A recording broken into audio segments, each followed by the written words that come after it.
যশোরের বেনাপোল সীমান্তে একদল নারী, পুরুষ ও শিশুকে বাংলাদেশে জোরপূর্বক ঠেলে দেওয়ার চেষ্টা বিজিবির কঠোর অবস্থানের মুখে ব্যর্থ হয়েছে। সোমবার দিবাগত গভীর রাতে পুশিনের চেষ্টা চালায় ভারতীয় সীমান্তরক্ষী বাহিনী বিএসএফ। এ ঘটনা ঘিরে সীমান্ত এলাকায় উত্তেজনা ছড়িয়ে পড়ে এবং স্থানীয়দের মধ্যে উদ্বেগের সৃষ্টি হয়। স্থানীয় সূত্র বিজিবি জানায়, ভারতীয় অংশে সীমান্তের নিরাপত্তা বাতিগুলো হঠাৎ করে বন্ধ করে দেওয়া হয়।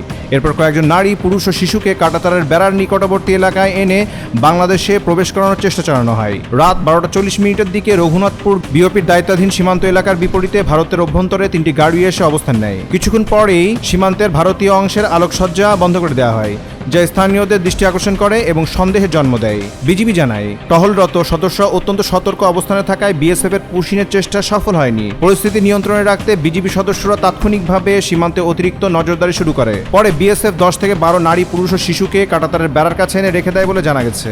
ঘটনার পরপরই বিজিবি বিএসএফ এর সঙ্গে যোগাযোগ করলে এবং বিষয়টি আনুষ্ঠানিকভাবে উত্থাপন করে। বিজিবি সূত্র জানিয়েছে, সীমান্তে অবস্থানরত ব্যক্তিরা কোন দেশের নাগরিক সে বিষয়ে এখনো নিশ্চিত হওয়া যায়নি। বিষয়টি যাচাই বাছাই করে প্রয়োজনীয় ব্যবস্থা গ্রহণের উদ্যোগ নেওয়া হয়েছে। এদিকে ঘটনার খবর ছড়িয়ে পড়লে সাদিপুর ও রঘুনাথপুর সীমান্ত সড়কে উৎসুক জনতার ভিড় জমে। সীমান্তবর্তী এলাকায় এ নিয়ে থমথমে পরিস্থিতি বিরাজ করলেও বিজিবির তাৎক্ষণিক তৎপরতায় পরিস্থিতি নিয়ন্ত্রণে রয়েছে এবং কোনো ধরনের অবৈধ অনুপ্রবেশ ঘটেনি বলে সংশ্লিষ্ট সূত্র নিশ্চিত করেছে। বেনাপোল থেকে ফোরকান জামানের পাঠানো প্রতিবেদন।